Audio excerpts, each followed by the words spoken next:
നമസ്തേ. ഇന്നലത്തെ വാർത്തകളിൽ എല്ലാവരെയും ഞെട്ടിച്ച ഒരു വാർത്തയായിരുന്നു ഉസ്ബെക്കിസ്ഥാൻ, അതായത് അഫ്ഗാനിസ്ഥാനിലെ ബുഖാറ യൂണിവേഴ്സിറ്റിയുടെ കീഴിലുള്ള ഒരു മെഡിക്കൽ വിദ്യാഭ്യാസ സ്ഥാപനത്തിൽ ഡോക്ടറാകാൻ പോയ വിദ്യാർത്ഥികളായ സാവന, ഹരിപ്പാട് സ്വദേശിയാണ്,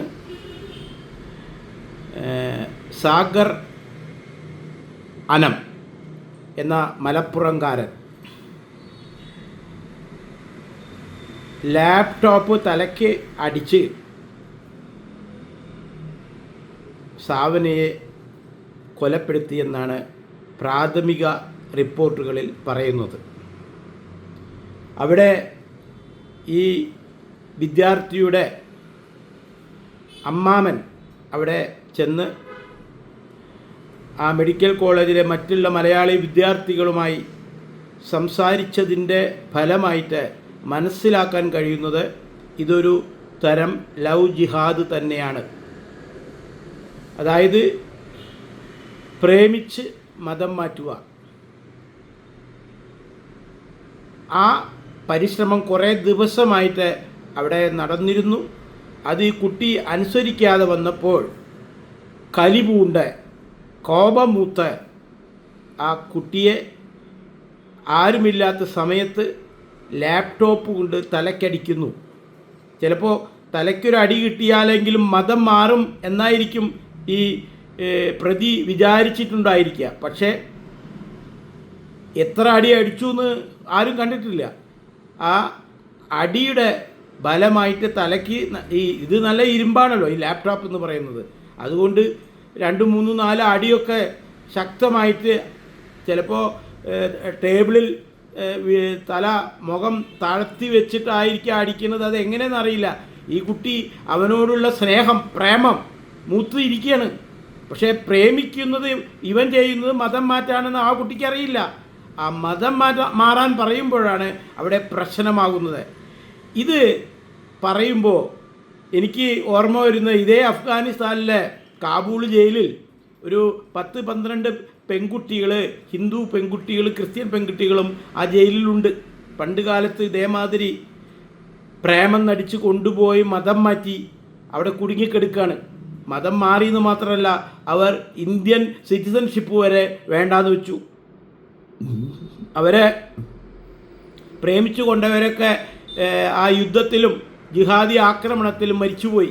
ഈ പെൺകുട്ടികൾ അവർ അനാഥരായി കാബൂളിൽ ജയിൽ കിടക്കുകയാണ്. അതിനെക്കുറിച്ച് നമ്മൾ വിശദമായിട്ട് പല വാർത്തകളും നമുക്കൊക്കെ അറിയാം.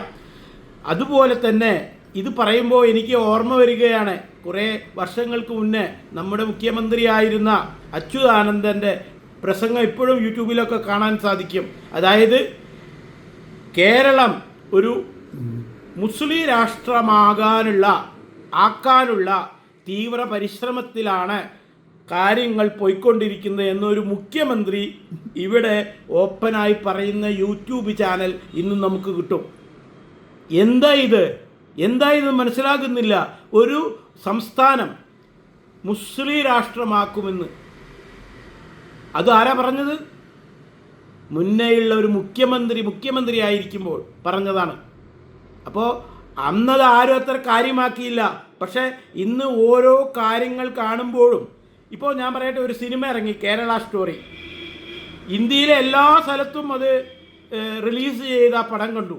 പക്ഷേ കേരളത്തിൽ അത് പ്രദർശിപ്പിക്കാൻ പാടില്ല എന്ന് ഇവിടുത്തെ രാഷ്ട്രീയ കക്ഷികൾ പൊതുവെ വന്ന് പ്രശ്നമുണ്ടാക്കി. പിന്നെ കോടതി വിധി പ്രകാരമൊക്കെ എവിടെയൊക്കെ കളിച്ചു തോന്നുന്നു. പക്ഷേ ഇവിടെ ഈ മുസ്ലിം സംസ്ഥാനമാക്കും കേരളം എന്ന് പറയുമ്പോൾ അവർ കൂട്ടം കൂടി കുത്തിയിട്ട് ഓരോ രാഷ്ട്രീയ പാർട്ടി മാറി മാറി ഭരിക്കുമ്പോൾ, ഈ സാഹചര്യങ്ങളൊക്കെ ഇവിടെ നിലനിൽക്കുമ്പോൾ ഈ മതത്തിലെ വിവരമുള്ളവർ, ബുദ്ധിയുള്ളവർ വായ തുറക്കണം.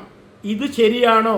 പ്രേമം നടിച്ച് ഹിന്ദു പെൺകുട്ടികളെയും ക്രിസ്ത്യൻ പെൺകുട്ടികളെയും മതം മാറ്റി കാബൂളിൽ കൊണ്ടുപോയ കഥ ഞാൻ പറയേണ്ട ആവശ്യമില്ലല്ലോ. അവിടെ തീവ്രവാദ പഠിക്കാണ് കൊണ്ടുപോയത്. ഇതുപോലെ തന്നെ ഇതാ ഡോക്ടർ പഠിക്കാൻ പോയി MBBS പഠിക്കാൻ പോയ ഒരുത്തൻ മലപ്പുറംകാരൻ ഹരിപ്പാടിൽ വന്ന ഒരു പെൺകുട്ടിയെ പ്രേമിക്കുന്നു, പ്രേമം നടിക്കുന്നു, മതം മാറാൻ പറയുന്നു. പെൺകുട്ടി പ്രേമിക്കുമ്പോഴൊന്നും ഇത് ചിന്തിച്ചില്ല, അവൻ മതം മാറാൻ പറയുമെന്ന് അവൾ ഒരിക്കലും മനസ്സിൽ വിചാരിച്ചിട്ടില്ല.